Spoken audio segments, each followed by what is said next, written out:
So addiction can come in many forms. It could be pornography, it could be alcohol, like I said, it could be hard drugs, like I said, it could be eating, it could be anything. But generally the main goal is that you want to change your life for the better, because where you are right now is not where you'd like to be. So it's similar to goal setting in the sense that, let's say for instance you want to stop drinking, right? So if you write down your goal, say stop drinking, okay, and then you need to ask yourself, why do you want to reach it? So why do you want to achieve that goal? So it could be a variety of reasons, and you need to write them down or at least record them so that you can be aware of it. What I do is I just put them up on the walls and kind of always get reminded by it. But so what you can do is, okay, I want to stop drinking. Why do I want to stop drinking? Maybe I want to be less aggressive. I want to stop beating my kids. I want to stop beating my wife or my girlfriend. I want to find a job and I want to be stable. I want to treat my family the way that I would think that they should be treated. A whole variety of reasons that you can write down. And then you can see them, and then you can say to yourself, wow, actually, there's a lot more than I actually thought there is, you know. So then you have that. Then after that, you want to write down, well, why am I not achieving these things? Because it sounds so like reachable, you know. It's reachable to just treat someone the way that they should be treated. So why aren't I doing this? Then you write down, you know what? Maybe because there's a lot of friends that kind of come over the weekend and they persuade me to drink, so I'm not strong-willed enough. So you write that down, and then you say, oh, because when I drink, I have a lot of anger issues that brew up, and then when I get drunk, I just get aggressive, and then I start beating people up, or start beating my wife or girlfriend or kids. Or I haven't found a job, and that's kind of been eating me up, so the more I drink, the more I just get animosity through that. So you can write all of those things down there as well. So you have your goals, you have why you want to achieve them, and then you've got why you're not achieving them. And then after that, you also want to write, well, what would happen if you continue the way that you are now? So what would happen by doing the things that you're not achieving? What would happen in, say, a year's time, 2 years' time? And you have to you have to be honest with yourself. You know, this is literally completely the most open that you can ever be with yourself. So you write down, well, you know what, if I don't stop drinking, I'll probably beat my wife more.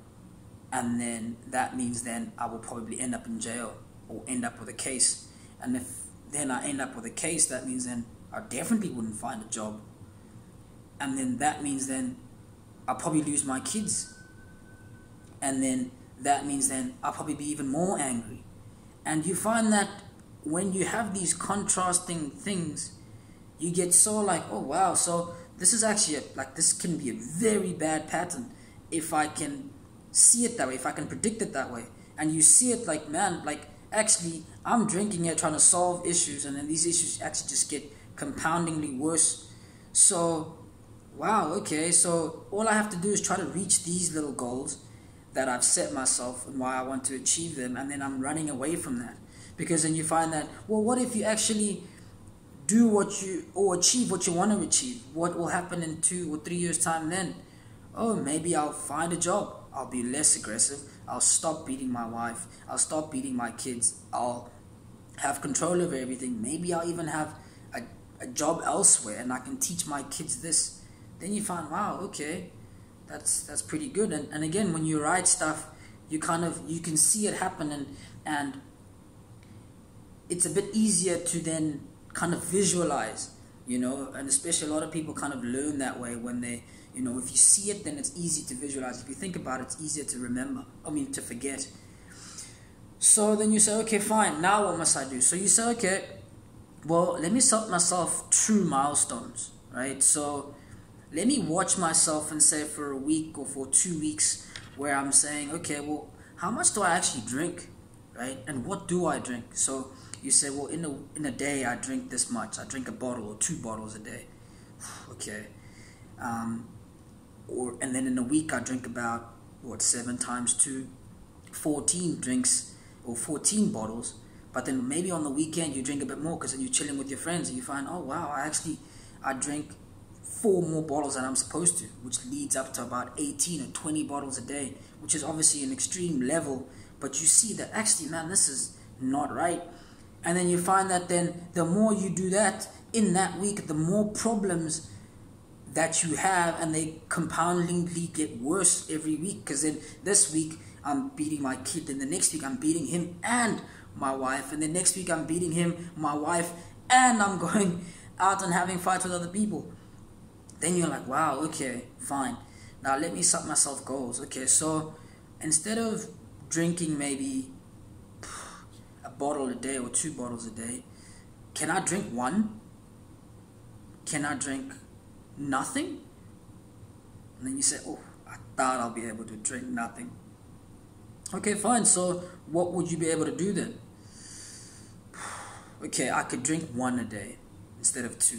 Okay, fine. Perfect. So you write it down, and you need to be honest with yourself and say, you know what, I think I can do it. I'll try. Fine. Then you go, and your only goal is to literally not drink more than 1 bottle. So you're not eradicating the issue, because you got to understand that it's small increments that even got you to what you were going through. You started with a shot, and before you know it, then you drank a glass, and before you knew it, you drank half a bottle, and so on and so forth. So to go backwards, you kind of have to start like that as well. So you say, okay, you know what, I'll try half a bottle, and then, I'll try 1 bottle, and then you find that today I drank 1 bottle, tomorrow I drink 1 bottle, the next day I drink 1 bottle, and then I go back to 2, and then I go back to 1, and then on the weekend, and then you kind of find that in a week or so, instead of drinking about 20 bottles, you actually drank about 12, 16.